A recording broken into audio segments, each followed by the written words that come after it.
دنیا جب چھوڑتا ہے، ہمارے بڑے ہم نے بہت پیسے والے دیکھے ہیں، جب دنیا چھوڑتے ہیں تو کوئی کچھ بھی ساتھ لے کر نہیں جاتا ہے، اور کیسے ساتھ لے کر جائے گا؟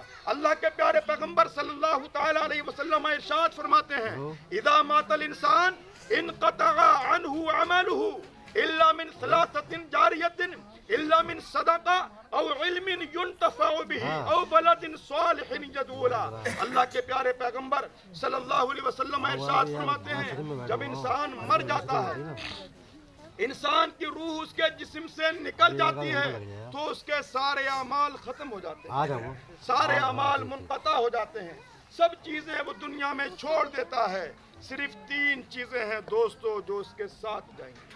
کتنی چیزیں ہیں؟ صرف 3 چیزیں ہیں جو اس کے ساتھ جائیں گی۔ آج بڑے توجہ سے میری گفتگو سننے کی کوشش کیجئے۔ ہم تیجا کرتے ہیں، 10واں 20واں 40واں کرتے ہیں، اس کا مطلب یہ نہیں کہ صرف ہم بریانی کھائیں اپنے گھر چلے جائیں۔ ہم میلادیں کراتے ہیں، اس کا مطلب یہ نہیں کہ ہماری سمجھ میں آیا تب بھی سبحان اللہ، سمجھ میں نہیں آیا تب بھی ماشاء اللہ، جیب سے نوٹ نکالا امام صاحب کو خوش کر دیا، پڑھنے والوں کو خوش کر دیا، یہ تمہاری نجات کا ذریعہ نہیں بنے گا، یہ ذریعہ پروگرام محافل جلسے تمہاری نجات کا ذریعہ اس وقت بنیں گے جب یہ ظاہری کان بند کر لوگے، دل کے کانوں کو کھولو گے، اللہ رسول کی باتیں سنو گے اور سننے کے بعد اس پر عمل کرو گے تو تمہاری زندگی میں انقلاب پیدا ہوگا۔ میرے دوستو، میں تم سے یہ گزارش نہیں کرتا ہوں کہ آپ مجھے پیسے دیجئے، الحمدللہ نہ فقیر پیسوں کی لالچ میں کہیں تقریر کرتا ہے، نہ کسی کو واعظ و نصیحت کرتا ہے، کچھ نہیں، صرف لالچ ہے تو صرف ایک کہ آپ میری بات کو توجہ سے سنیے۔ توجہ سے سننے کے بعد جب سونے کے لیے اپنے بستر پر جائیں تو ذرا تھوڑی دیر کے لیے سوچنا کہ مولانا صاحب جو کہہ رہے تھے وہ صحیح تھا یا غلط تھا، ہمارے حافظ صاحب نے ہمیں جو بتایا وہ سچ کہہ رہے تھے یا غلط کہہ رہے تھے۔ بس اگر تم نے میری سچ باتوں پر عمل کر لیا تو یہ نذرانہ کیا ہے؟ جنت مجھے مل جائے گی۔ یہ نذرانہ کچھ نہیں، مجھے جنت مل جائے گی، کیونکہ میں نے کتابوں میں پڑھا ہے اگر میرے کہنے سے کسی ایک نے اپنے چہرے پر داڑھی رکھ لی تو وہ میرے لیے جنت کا ٹکٹ ہے۔ اگر کوئی ایک نمازی بن گیا میرے کہنے سے وہ جنت کا ٹکٹ ہے۔ اگر کوئی میرے کہنے سے نیک بن گیا تو اس کا نیک بن جانا جنت کا ٹکٹ ہے۔ تو میرے دوستوں، میں عرض کر رہا تھا اللہ کے پیارے پیغمبر فرماتے ہیں جب انسان ختم ہو جاتا ہے، جب انسان دنیا سے چلا جاتا ہے، اس کے سارے اعمال ختم ہو جاتے ہیں، اس کی ساری کمائیاں ختم ہو جاتی ہیں، اس کے سارے کیا ہوا سب کچھ ختم ہو جاتا ہے، صرف 3 چیزیں ہیں جو مرنے والے کے ساتھ جاتی ہیں۔ ان میں سے پہلی چیز ہے صدقہ جاریہ۔ پہلی چیز کیا ہے؟ صدقہ جاریہ۔ اب سنیے صدقہ جاریہ کیا ہے؟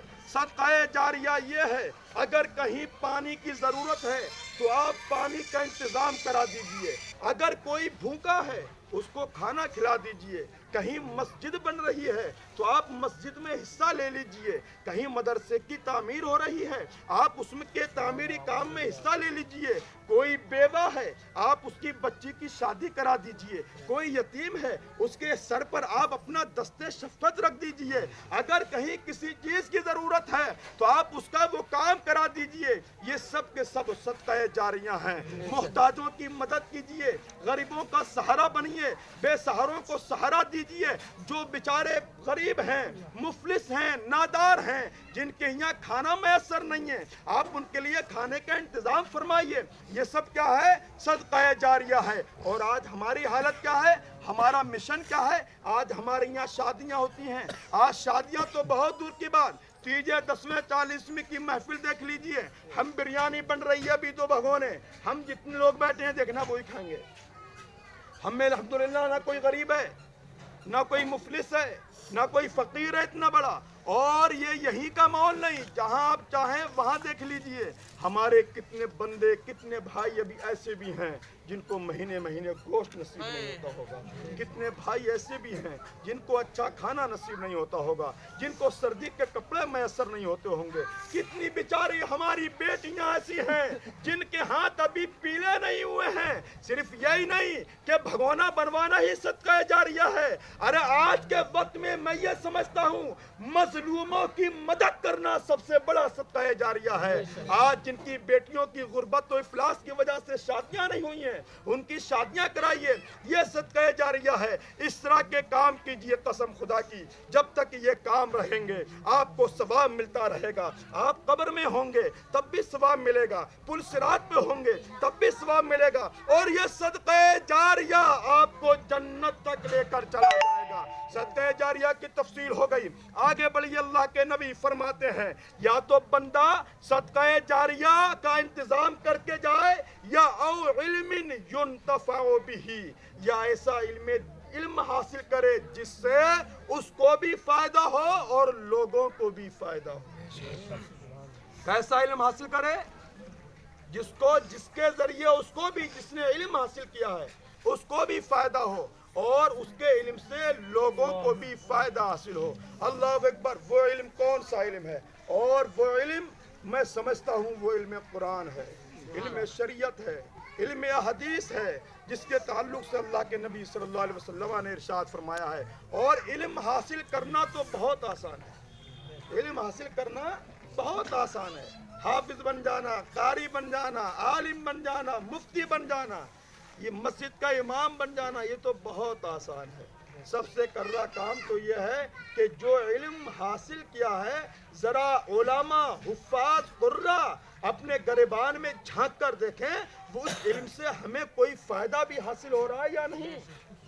اگر خود کو فائدہ حاصل ہو پھر جھانک کے دیکھیں معاشرے میں، سب سے پہلے اپنے گھر میں میرے گھر والوں کو میرے علم سے فائدہ ہے، میرے عزیز و اقربا کو میرے علم سے فائدہ ہے، میرے خاندان والے کو میرے علم سے فائدہ ہے، میرے محلے والوں کو میرے علم سے فائدہ ہے۔ جب یہ دیکھیں اور دیکھیں ہاں واقعی فائدہ ہے، تب سمجھ لیجئے یہ علم نافع ہے، تب سمجھ لیجئے یہ علم نافع ہے۔ مگر افسوس آج ہماری حالتیں یہ ہیں، عوام تو عوام رہی، ہماری حالتیں یہ ہیں کہ ہم جو پڑھتے ہیں اس سے ہمیں کو فائدہ حاصل نہیں ہے۔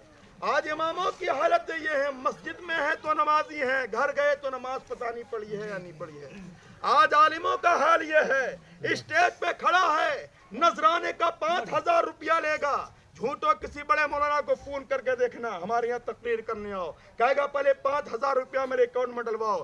وہ نالائق مولوی آئے گا 5,000 میں اور تقریریں کرے گا، صبح کی فجر کی نماز میں دیکھنا سوتا ہوگا، گھر جا کے سوتا ہوگا۔ میاں کہ جس علم سے اس کو خود فائدہ حاصل نہ ہو وہ تمہیں کیا فائدہ پہنچا سکتا ہے؟ ایسا عالم بننا بیکار ہے۔ بزرگ کہتے ہیں بے عمل عالم سے عمل کرنے والا جاہل بہتر ہے، بے علم عالم سے عمل کرنے والا جاہل بہتر ہے۔ آج کیا وجہ ہے؟ آج خوشی کا موقع ہو تب ہمارے یہاں شیطان کے رسوم ادا ہوتے ہیں، شیطان کو راضی کیا جاتا ہے۔ غم کا موقع ہو تب ہمارے یہاں شیطان کو راضی کیا جاتا ہے۔ کیا وجہ ہے؟ ہمارے پاس علم نافع نہیں ہے، ہمارے پاس علم نافع نہیں ہے۔ علم نافع بہت چیز ہے۔ آپ کہیں گے مولانا صاحب قرآن پڑھ لیا تو علم نافع تو ویسے ہی حاصل ہو گیا۔ میں کہوں گا نہیں جناب، صرف قرآن پڑھ لینے سے ہی علم نافع حاصل نہیں ہوتا ہے، عالم بن جانے سے ہی علم نافع حاصل نہیں ہوتا ہے۔ ارے شیطان کسی جاہل کا نام نہیں، شیطان فرشتوں کے استاد کا نام ہے۔ کون تھا شیطان؟ فرشتوں کا استاد تھا، اس سے بڑا بھلا کوئی قابل ہوگا؟ مگر گمراہ ہوا۔ کیا قرآن وہ نہیں جانتا تھا؟ کیا وہ حدیث، کیا وہ قرآن نہیں جانتا تھا؟ اللہ کے احکام نہیں جانتا تھا؟ ہمارے نبی کی حدیث تھی نہیں اس وقت، وہ کیا نہیں جانتا تھا؟ روئے زمین پر کوئی جگہ ایسی نہیں جس جگہ شیطان نے سجدے نہ کیے ہوں، مگر اس کے پاس علم نافع نہیں تھا، اس کے پاس علم نافع نہیں تھا، اس کو غرور و تکبر آ گیا، شیطان بنا دیا گیا۔ آج ہمارے پاس علم نافع نہیں ہے، ہم عالم بن جاتے ہیں، اسٹیجوں پہ اپنی تعریف کروانا ہمیں بڑا اچھا لگتا ہے، ہمیں علامہ کہا جاتا ہے، فہامہ کہا جاتا ہے۔ یقین جانو فقیر کا یہ مشغلہ ہے، اگر کوئی مجھے علامہ کہہ دیتا ہے میں برسر ممبر ٹونک دیتا ہوں۔ اس لیے میں نے یہ رد کیا کہ میں نہ علامہ ہوں نہ فہامہ ہوں، بس ایک ادنا سا اللہ نے علم دے دیا ہے، اس کو جو کہیے حافظ صاحب یا مولانا صاحب، اس کے آگے میری کوئی بساط نہیں۔ علامہ کہتے ہیں بہت بڑے جانکار کو، بہت بڑے جاننے والوں کو علامہ کہتے ہیں۔ میرے ناقص مطالعے کی بنیاد پر شاید اپنے اتر پردیش میں اس وقت کوئی علامہ نہیں ہے، یہ یاد رکھیے۔ سچ کڑوا ضرور ہوتا ہے، آپ کہیں گے مسجد کے امام کے لیے علامہ بولا جاتا ہے،